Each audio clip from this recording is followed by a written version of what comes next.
job. Yeah, I think the biggest downside that most people are going to see here is going to be the unfortunate, it's just D8, so the only option I see is FreeSky D8. For the so receiver.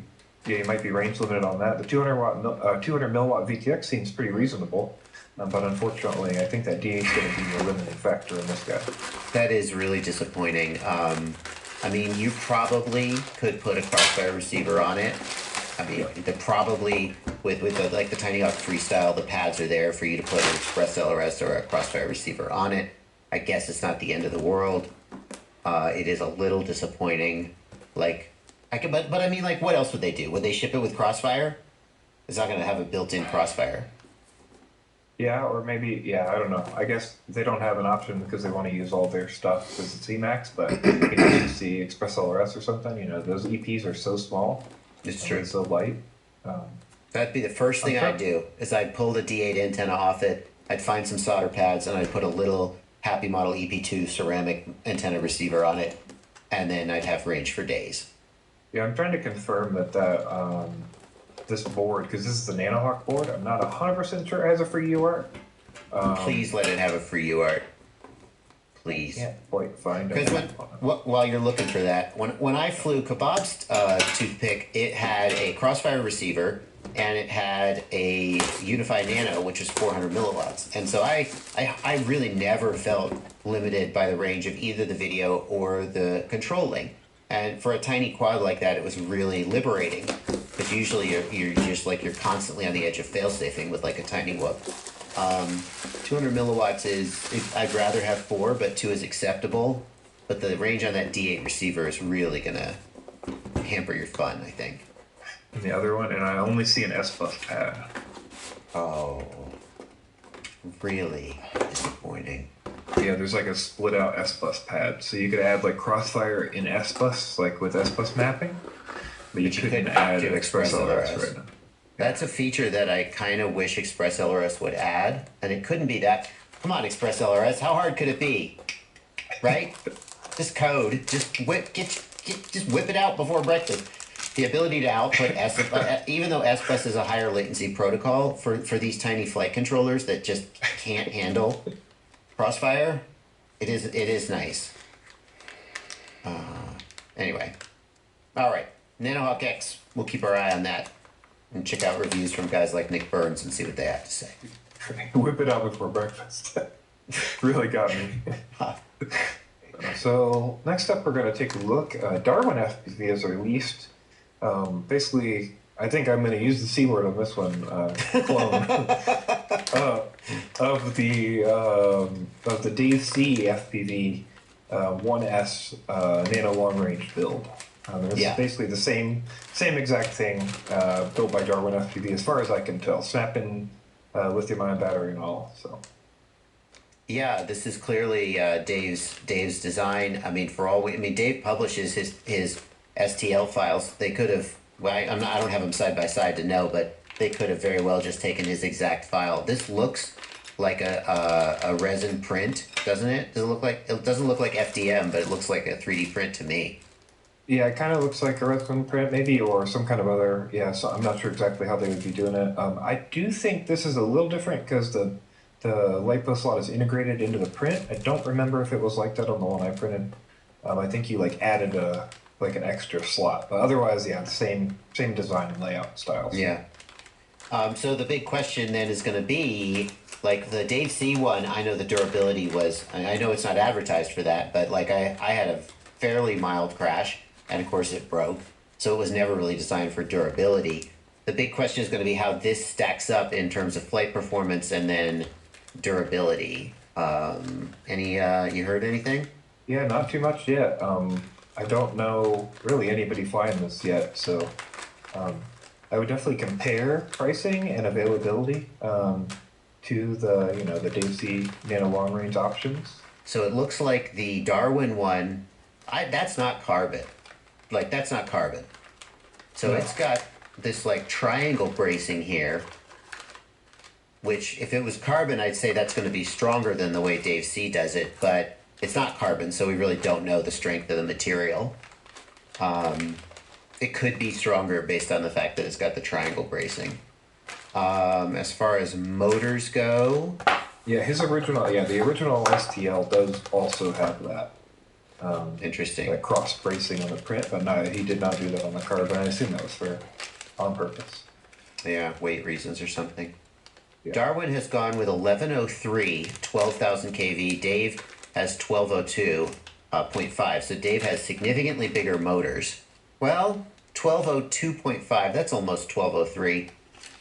But Dave's motors are bigger. Same kV.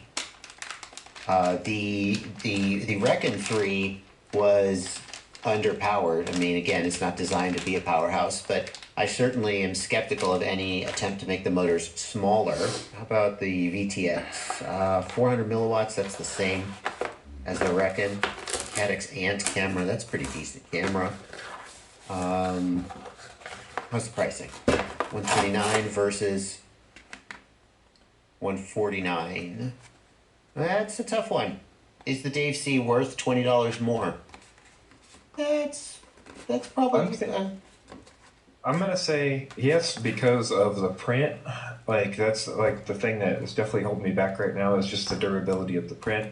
I mean, it's not really made for crashing anyway, but I bet you the noise profile in general is going to be better on the carbon.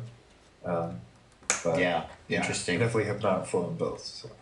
Yeah, arguably the carbon could be more durable, although none of them are probably very durable. So it'll be interesting to check out some flight tests of these and see the effect of the smaller motors on the Darwin FPV and the effect on durability of whatever frame material they're using. If that's injection molded plastic, it could be fairly durable. If it's resin print, who knows? But for $20 cheaper and in stock, it is in stock. It might be worth checking out for people who are looking for this type of build. Well, I got another little 1S quadcopter, and this one doesn't take an 18650. Takes a 1S, like a tiny whoop battery, but that ain't a tiny whoop, is it, Blunty? No, definitely not. Though, yeah, they're definitely trying to get it down to that size. It seems like 26 grams. That's almost the weight of a tiny whoop. Yeah, it's pretty small. There's around 35 millimeter propellers even, so yeah, it's getting way down there. I think we'd seen like, you remember back a long time ago, there was, I think it's the tiny fish. Mm-hmm. Yeah, that is very similar to this like idea. Yeah, I don't know. It's a neat little quad. I'm not sure exactly who this is for though. It's for bot grinder, and here's why I say that. Here's why I say that. It seems like he really just gets into any sort of weird quad you want to send him. He'll like fly it and find a way to have a good time with it. And I look at this and I go, what's the point? It's not a tiny whoop. Well, I guess that could be. It's probably going to fly better than a tiny whoop. It's got 0802 motors. How is that going to compare? What do they typically use? That's tiny whoop size? Right. Yep, 0802, like 19,000 to 25,000 kV on the Mob 6 race. Yeah. Is what you have, so, yeah. So this guy is 20,000 kV, 0802. So it's basically got high-end tiny whoop motors. It's heavier than a tiny whoop, so it's going to hurt the battery more. But it's going to fly better because it doesn't have those prop guards and it has open props. It's going to fly more like a little freestyle quad. Yeah, I bet this thing rips. Like, I definitely bet it rips around pretty hard. You can rip a tiny whoop pretty hard just in general, so I bet it's a lot of fun. But yeah, I'm not 100% sure of the market for this, but I'll be interested to know. If you're one of the people who would buy something like this, let us know in the comments. Oh, very good. Here's who I think it's for. The guys who rip a tiny whoop, who like do indoor freestyle with a tiny whoop, those guys, it feels like they're gonna like this even better because like you really have to fly around a tiny whoop's flight characteristics when you do it freestyle, in my opinion. And this is probably going to be just a little bit less holding you back.